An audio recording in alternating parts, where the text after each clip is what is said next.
Dr. V. Shilpagaru, MBBS in Bhimavaram, gift to Test Tube Baby Center in IPS Center, passed medicine with distinction, Best Doctor Award on Eve of Independence Day, Best Student Award during the college day, present. తెలుగులో I think అందరికీ అర్థమవుతుంది. So I'm more comfortable in speaking Telugu. మనమంతా తెలుగువారం. మరి నన్ను ఇక్కడ chief గెస్ట్గా invite చేసిన గీతం స్కూల్ మెయిన్ ప్రిన్సిపల్ సార్కి, అలాగే మేడం గారికి, మరి ఫ్యాకల్టీకి అందరికీ కూడా నా యొక్క ప్రత్యేక వందనాలు. అలాగే మీరు అందరూ కూడా చాలా సంతోషంగా ఉన్నారు. పిల్లలు గీతం స్కూల్స్ సెలబ్రేషన్ జరుగుతుంది. సో నేను ఎక్కువ టైం ఏమి వేస్ట్ చేయను. But one thing I just want to convey as a డాక్టర్గా నేను పిల్లల విషయంలో ఏమి చెప్పాలనుకుంటున్నానంటే ఒకే ఒక మాట. పిల్లలు ప్రతి ఒక్కరం కూడా ఇప్పుడు ఈవెన్ నాకు 2 పిల్లలు ఉన్నారు. సో పిల్లలు మనం అంతా ఏమనుకుంటామంటే ఒక అభివృద్ధిలోకి రావాలా అని ఒక పద్యం ఉంటుంది కదా, పుట్టినప్పుడే తండ్రికి సంతోషం రాదు కానీ వాడు పెద్ద అయ్యాక కానీ, కోర్స్ ఇక్కడ టీచర్స్ ఉన్నారు వాళ్ళ ముందు నేను చెప్పలేనండి ఇట్లాంటివన్నీ. బట్ వాడు పెద్ద అయ్యాక వృద్ధిలే పొందాకనే అంటే మనకు పేరెంట్స్కి సంతోషం అనిపిస్తుంది. సో నేను చదివే టైంలో ఒకటే చదివేదాన్ని. ఎందుకు డాక్టర్ చదివానంటే మా డాడీ డ్రీమ్ని ఫుల్ఫిల్ చేయడానికి, మా నాన్నగారికి నేను డాక్టర్ అవ్వాలన్నది కోరిక. సో నాకు ఆ ఇంట్రెస్ట్ కానీ అప్పుడు ఏం చేయాలి ఎలా చేయాలి ఇవన్నీ నాకు తెలీదు. మా నాన్నగారు నాతో కూర్చొని రాత్రి పగలు చదివించేవాళ్ళు. నాకు ఇప్పటికీ గుర్తు. ఆదివారం వస్తే అందరం టీవీలు, అప్పట్లో సంథింగ్ 25 సంవత్సరాల క్రితం మనకు చిన్న డబ్బా టీవీలు ఉండేవి. ఇప్పటిలాగా అన్ని స్మార్ట్ ఫోన్లు వచ్చేసాయి. ఆ చిన్న డబ్బా టీవీ అక్కడక్కడ కొన్ని ఇళ్ళల్లో ఉండేవి, అక్కడ కూర్చొని చూసుకుంటూ ఉండేవాళ్ళు.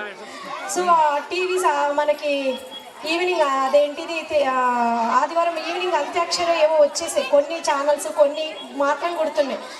సో చక్రవాకం ఇప్పుడు వచ్చిందండి. మేము 25 years చిత్రలహరి, ఎగ్జాక్ట్లీ చిత్రలహరి.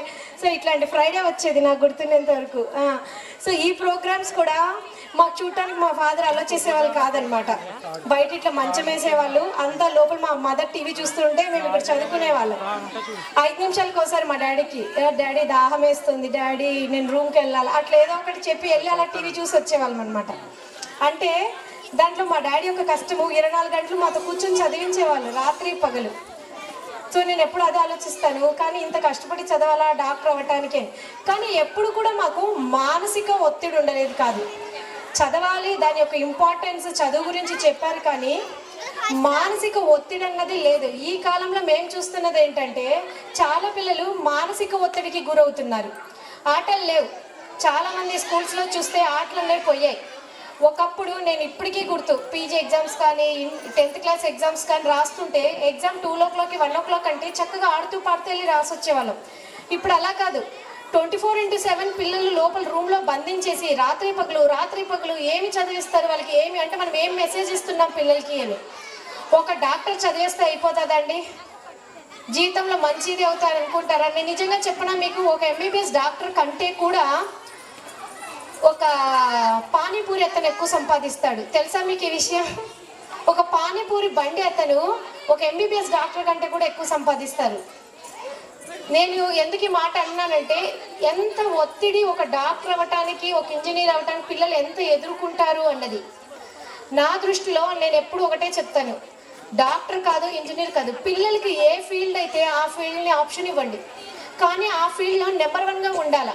నేను మా పిల్లలకి ఏం చెప్తానంటే, నీకు వంట చేయడం ఇష్టమైతే నేర్చుకో, కానీ దాంట్లో ఎక్స్పర్ట్ అవ్వు. నీకు డ్రాయింగ్ చేయడం ఇష్టమైతే దాంట్లో ఎక్స్పర్ట్ అవ్వు, ఆ ఫీల్డ్లో నువ్వు ఎక్స్పర్ట్ అవ్వు. సో నీకు తిరుగు ఉండదు. నీకు బిజినెస్ చేయాలనుకున్నా డూ బిజినెస్, డాక్టరే ఇంజనీరే ఇట్లే అవ్వాలని ఏమీ రూల్ లేదు. ఎందుకంటే నాకు చాలామంది మేము చూసామన్నమాట, పిల్లలు డాక్టర్స్ చదువుతున్నారు. ఇప్పుడు రీసెంట్గా ఓ పాప ఇంటర్ చైతన్యలో జాయిన్ అయింది, మా సిస్టర్ వాళ్ళ పాప. ఆ పాపను దించి వాళ్ళమ్మ ఇంకా బస్సు కూడా ఎక్కలేదు, సడన్గా న్యూస్ వచ్చింది, మీ పాప సూసైడ్ చేసుకొని చచ్చిపోయింది, ఎమర్జెన్సీగా రండి అని. ఏం మెసేజ్ ఇస్తున్నాడు? ఇప్పుడు ఆ తల్లికి కడుపు కోత. ఎన్ని రోజులు అది మర్చిపోగలుగుతుందా? ఆ తల్లి దాని నుంచి బయటికి రాగలుగుతుందా? ఒక డాక్టర్గా చూడాలన్న కూతురు శవమై వచ్చింది ఇంటర్ చదువుతుండగా. పిల్లలకి ఇంటర్ చదివే టైంలో చాలా హార్మోనల్ ఇంబ్యాలెన్స్ ఉంటుంది. సో అది ఎప్పుడో వాళ్ళు ఫేస్ చేసేది. మనం చిన్నప్పటి నుంచి పిల్లలకి చదువు అని ఒత్తిడి పెట్టేస్తున్నాం. చదువు ఒక్కటే జీవితం, చదివితేనే మీరు జీవితంలో బాగుపడతారు, లేకపోతే బాగుపడరు అన్నది.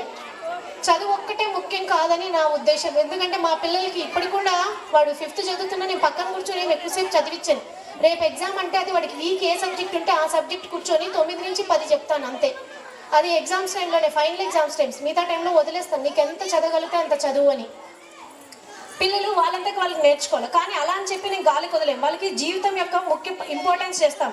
మేము ఎంత కష్టపడతాం రాత్రి పగలు. సో పిల్లలకి మనం ఎంత కష్టపడుతున్నాం ప్రాక్టికల్గా చూపించాలా. మనం ఎంత కష్టపడుతున్నాం, మన లైఫ్ స్టైల్ ఏంటి, మనం జీవితంలోకి వృద్ధి రావాలంటే. సో నీ తల్లిదండ్రులు మేము ప్రతి రూపాయికి ఏం చేస్తాం తెలుసా, సింపుల్గా పిల్లలు అడిగితే చాక్లెట్లు కొనివ్వాలి, కొనిపోతే కింద పడి ఏడుస్తారు, అట్లా చెయ్యం. మేము సింపుల్ చెప్తాం, నాన్న నువ్వు ఈ పని చేస్తే నీకు ఈరోజు డబ్బులు 10 రూపాయలు, నీ ఎంతకు నువ్వు తిని స్నానం చేసుకుంటే 20 రూపాయలు, ఇట్లా ఇస్తామన్నమాట. సో వాళ్ళ అకౌంట్లో డైలీ యాడ్ చేస్తూ ఉంటాం. వాళ్ళు షాప్కి వెళ్ళినప్పుడు మా చిన్నోడు ఉంటాడు, వెళ్ళంగానే ఇది ఎంత అని అడుగుతాడు. 300 రూపీస్ అన్నారు అనుకోండి, అమ్మో అంత కాస్ట్ అయితే నేను కొనాలి వెళ్ళిపోతాను అంటాడు. ఇంకో షాప్కి వెళ్ళి ఇదంతా అంటే వాళ్ళకి చూడండి చిన్నప్పటి నుంచే డబ్బు యొక్క ఇంపార్టెన్స్ ఎలా నేర్పించాం మేము చేతికి అలానే ఇవ్వకుండా వాళ్ళకి, వాళ్ళు అంటే మా పేరెంట్స్ చాలా చెడ్డోళ్ళు, మేము ఏం అడిగినా ఇవ్వరు అన్నది మేము క్రియేట్ చేయలేదు. వాళ్ళకి డబ్బు యొక్క ఇంపార్టెన్స్ నేర్పించాం. కష్టపడితే ఇది వస్తుంది అని, మీరు కష్టపడి దీన్ని సంపాదించుకోవాలి అని. సో వాళ్ళకి వాళ్ళు ఏదైనా మంచి చేసినప్పుడు, చెడు చేసినప్పుడు మేము కొట్టాం వాళ్ళని. నువ్వు చెడు చేసావు చెప్పినా వినలేదు కాబట్టి నేను మనీ మైనస్ చేస్తాను నీకు. సో నీకు 50 రూపీస్ మైనస్ అయింది ఈరోజు. నువ్వు మంచిది చేసావు, నువ్వు ఈరోజు క్లాస్లో 100 out of 100 తెచ్చుకున్నావు. సో నువ్వు 100 out of 100 తెచ్చుకున్నందుకు నీకు 300 రూపీస్ బోనస్ ఇస్తున్నాం. సో ఈ పద్ధతిలో మా పిల్లల్ని మేము పెంచుతున్నాం. దీంతో పిల్లలు ఒత్తిడికి గురికారు, కొడతారు తిడతారు అని భయం ఉండదు. వాళ్ళంతకు వాళ్ళు చదువుకోవాలి. సో నాకు డబ్బులు వస్తే నేను సంపాదించుకుంటే నేను కొత్త బొమ్మలు కొనుక్కోవచ్చు. ఇప్పుడు మేము వాడికి రోబో కావాలని అడిగాడు మా పెద్దోడు, మీకు అన్న రోబో. దాని కాస్ట్ అక్షరాల 20,000 చిల్లర. మేము ఏం చెప్పామంటే నీ డబ్బులు రోజు రోజువి దాచుకో, నీవు ప్రతి ఎగ్జామ్ 500 out of 500, ప్రతి 100 out of 100 తెచ్చుకుంటే 500 రూపీస్ వస్తుంది. ఆ లెక్క నువ్వు ఒక్క సంవత్సరం కష్టపడితే నీకు కావాల్సిన రోబో వస్తుంది అని. సో దానికోసం ప్రయత్నం చేస్తున్నాడు. ఇచ్చే రూపాయి కూడా దాచుకుంటున్నాడు. ప్రతిరోజు దాన్ని సంపాదించుకోవటానికి కింద మీద పడుతున్నారు వాళ్ళు. మేమేం చెప్పట్లేదు చదవండి రండి, వాళ్ళే చదువుకోవాలా, నాకు డబ్బులు వస్తాయి సంపాదించుకుంటేనే. సో ఈ మెంటాలిటీతో వాళ్ళని పెంచుతున్నాం. చిన్నప్పటి నుంచి వాళ్ళకి మనము ఏది మంచిది ఏది చెడు అని మనం ఇవ్వగలిగితే చాలు.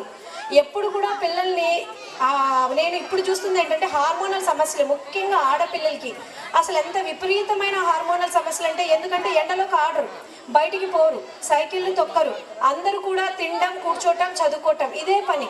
ఇట్లా ఎప్పుడు కూడా దయచేసి చిన్నపిల్లల్ని ఒత్తిడి పెట్టద్దండి. వాళ్ళు చదువు యొక్క ఇంపార్టెన్స్ చెప్పండి చక్కగా. ఇది బాల్యం అన్నది వాళ్ళకు స్వీట్ మెమరీస్ గుర్తుండిపోవాలా. ఎందుకంటే రేపు ఇంటర్కి వెళ్ళాక కానీ మీరు తర్వాత ఎంబీబీఎస్ కానీ డాక్టర్ అవ్వచ్చు, ఇంజనీర్ అవ్వచ్చు, ఏది చదువుతున్నా వాళ్ళు ఇష్టంగా చదువుకోవటానికి ట్రై చేయాలి. అలా వాళ్ళని ఆ పద్ధతిలోకి ట్రైన్ చేయండి. కాబట్టి పిల్లల్ని ఎప్పుడు కూడా ఒత్తిడి పెడితే ఏమవుతుంది అన్నది నేను ప్రాక్టికల్గా చాలా కేసెస్ చూశాను. ఆశ్రమంలో ఒక డాక్టర్, ఫేమస్ రాజమండ్రి డాక్టర్ గారు వాళ్ళ అబ్బాయి సీటు డబ్బు పెట్టి కొని మరీ అబ్బాయిని జాయిన్ చేశారు. డబ్బు పెట్టి కొని మరి. కానీ ఆ చదివే టైంలో ఆ ఒత్తిడి తట్టుకోలేక అబ్బాయి బిల్డింగ్ పై నుంచి దూకి చచ్చిపోయాడు. మనకు తల్లిదండ్రులుగా మన బాబు కానీ డాక్టర్ అవ్వాలని కోవటము చాలా ఇదిగా ఉంటుంది. కానీ పిల్లలు ఎంత దాని ఒత్తిడిని తీసుకుంటున్నారు, ఎంత తట్టుకోగలుగుతున్నారు. మీరు కూర్చొని ఫ్రెండ్గా ఉండాలి చిన్నప్పటి నుంచే. నేను ఇప్పటికీ మా పిల్లలతో ఏం తెలుసా, చిన్నపిల్లలా కలిసిపోతాం. వి ఫైట్, మేము ఆడుకుంటాం, కొట్టుకుంటాం, బాక్సింగ్ అంటాం, క్రికెట్ ఆడతాం, నేను పిల్లలతో ఫుట్బాల్ ఆడతాం ఇంట్లో. సో ఇవన్నీ ఎందుకు చేస్తామంటే ఒక ఫ్రెండ్లీ నేచర్ క్రియేట్ చేయడానికి. సో ప్రతిదీ పిల్లలు మాతో ఈజీగా షేర్ చేసుకునేలాగా. తల్లిదండ్రుల్లాగా కంటే కూడా మీరు ఫ్రెండ్గానే వెళ్ళాలా. శిక్షించే విధానం శిక్షించాలి ఎప్పుడు. ఎందుకంటే బైబిల్లో ఉంటుంది ఏంటంటే బాలుడు వాడికి మూర్ఖత్వం పుట్టుకతో వస్తుంది, వాడిని శిక్షించాలని. అలా అని ఎప్పుడు కొడుతూ ఉండకూడదు. మనం వాళ్ళతో కలిసిపోయి మనం ఎప్పుడైతే ఫ్రెండ్గా ఉండాలో అట్ ద సేమ్ టైం వాళ్ళకి తప్పు ఒప్పులు చెప్పిస్తూ శిక్షిస్తూ ఉండాలి. ఇది మనం బ్యాలెన్స్ చేసుకుంటూ వెళ్తే పిల్లలు తప్పుదో పడతారు, మన మాట వినరు అన్న బాధ భయం మనకు ఉండాల్సిన అవసరం. ఇప్పుడు నేను ఇక్కడ ఉన్నాను, వాళ్ళు మా ఇంట్లో కూర్చొని చదువుకుంటున్నారు పిల్లలు. నేను వాళ్ళకి హ్యాండ్ రైటింగ్ బుక్స్ ఇచ్చేసి హ్యాండ్ రైటింగ్ రాసుకోండి, నేను ఇప్పుడే వస్తానని చెప్పి ఇటు వచ్చేసాను. సో నేను పక్కన ఉండాల్సిన అవసరం లేదు. మీరు రాసుకుంటే మీకు ఇన్ని రూపీస్ వస్తాయని చెప్పేసి వచ్చాను. సరే అని వచ్చేసి వాళ్ళు రాసి పెట్టేస్తాను, నేను వచ్చేసాను. సో పిల్లల్ని మనం ఏ పద్ధతిలో ఒక్కొక్కరు ఇండివిజువల్ ఒక్కొక్కలాగా ట్రైన్ అవుతారు. దానికి వాళ్ళ పద్ధతిలో మనం ట్రైన్ చేసుకోవటానికి మనం ఆలోచిద్దాం. సో పిల్లల మీద ఎటువంటి ఒత్తిడి పెట్టద్దండి. ఈ కాలంలో నేను ప్రత్యేకంగా చూస్తున్నా, డాక్టర్ అవ్వాలి, ఒక ఇంజనీర్, ఈ రెండే. ఇంకేమన్నా మూడోది తెలుసా అండి? చెప్పండి. మీ పిల్లల్ని డాక్టర్ ఇంజనీర్ కాకుండా ఇంకెవరన్నా ఏమన్నా చెయ్యాలనుకుంటున్నారా? ఇంకా వేరే ఉద్యోగం ఉందా? మూడోది టీచర్. మూడో ఉద్యోగం టీచర్. ఒకటి డాక్టర్, ఒకటి ఇంజనీరు, మూడోది టీచర్. నాలుగోది తెలీదు. ఎందుకంటే వాళ్ళకి ఎత్తుక్కోవటానికి మనం ఆప్షన్స్ ఇయ్యం, మనమే రుద్దేస్తాం డాక్టర్ అవ్వండి, ఇంజనీర్ అవ్వండి అని. కానీ నాకు తెలిసి చెప్తున్నాను కదా మీకు, ఎంబీబీఎస్ డాక్టర్ కంటే కూడా అక్కడ పానీపూరి అమ్మే అతను ఎక్కువ సంపాదిస్తాడు. ఫ్యూచర్లో వాళ్ళు హ్యాపీగా ఉండాలా, సెటిల్ అవ్వాలి, ఇది వాళ్ళ ముఖ్యమైన ఎయిమ్. దానికి తగ్గట్టుగా పిల్లల్ని రెడీ చేయండి. అలానే పానీపూరి అమ్మే వాళ్ళని చేయమని కాదు, అంటే వాళ్ళ గోల్ ఏదో దాంట్లో వాళ్ళని ఎక్స్పర్ట్ చేయండి అని నా ఉద్దేశం. Thank you so much. మరి ఆపర్చునిటీ ఇచ్చిన మరి గీతం స్కూల్ టీచర్స్కి అందరికీ, మంచి పేషెంట్స్తో విన్న పేరెంట్స్కి అందరికీ కూడా నా ప్రత్యేకమైన thank you. Thank you so much ma'am for the valuable words. ఈరోజు జనరేషన్స్ కావాల్సిన వర్డ్స్ మేడం గారు మనకి చెప్పారు. మనం చిన్నప్పటి నుంచే పిల్లలకి ఏదైతే ట్రైనప్ చేస్తానో అది పెద్దవాడు అయినప్పుడు అంట ఆ ట్రైనప్ దాని నుంచి ఎప్పుడు కూడా తొలగిపోడంట. Thank you so much madam for the valuable information. తెలుగులో అయితే ఇంకా అందరికీ అర్థమవుతుంది. So I'm more comfortable in speaking Telugu. మనమంతా తెలుగువారం. మరి నన్ను ఇక్కడ చీఫ్ గెస్ట్గా ఇన్వైట్ చేసిన గీతం స్కూల్ మెయిన్ ప్రిన్సిపల్ సార్కి, అలాగే మేడం గారికి, మరి ఫ్యాకల్టీకి అందరికీ కూడా నా యొక్క ప్రత్యేక వందనాలు. అలాగే మీరు అందరూ కూడా చాలా సంతోషంగా ఉన్నారు. పిల్లలు గీతం స్కూల్స్ సెలబ్రేషన్ జరుగుతుంది. సో నేను ఎక్కువ టైం ఏమి వేస్ట్ చేయను. But one thing I just want to convey as a డాక్టర్గా నేను పిల్లల విషయంలో ఏమి చెప్పాలనుకుంటున్నానంటే ఒకే ఒక మాట. పిల్లలు ప్రతి ఒక్కరం కూడా, ఇప్పుడు ఈవెన్ నాకు 2 పిల్లలు ఉన్నారు.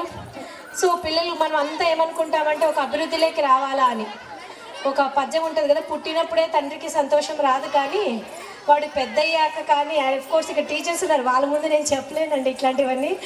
బట్ వాడు పెద్ద అయ్యాక వృద్ధిలే పొందాకనే అంటే మనకు పేరెంట్స్కి సంతోషం అనిపిస్తుంది.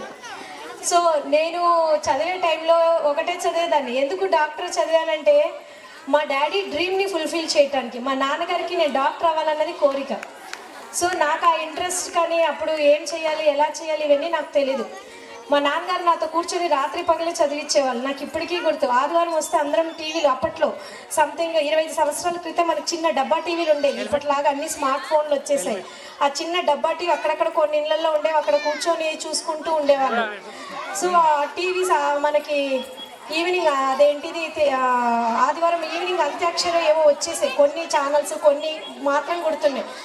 సో చక్రవాకం ఇప్పుడు వచ్చిందండి. మేము 25 years Chitralahari, exactly Chitralahari. So ఇట్లాంటి ఫ్రైడే వచ్చేది నాకు గుర్తున్నంత వరకు. సో ఈ ప్రోగ్రామ్స్ కూడా మాకు చూడటానికి మా ఫాదర్ అలో చేసేవాళ్ళు కాదనమాట. బయట ఇట్లా మంచం వేసేవాళ్ళు, అంతా లోపల మా మదర్ టీవీ చూస్తుంటే మేము ఇక్కడ చదువుకునేవాళ్ళం.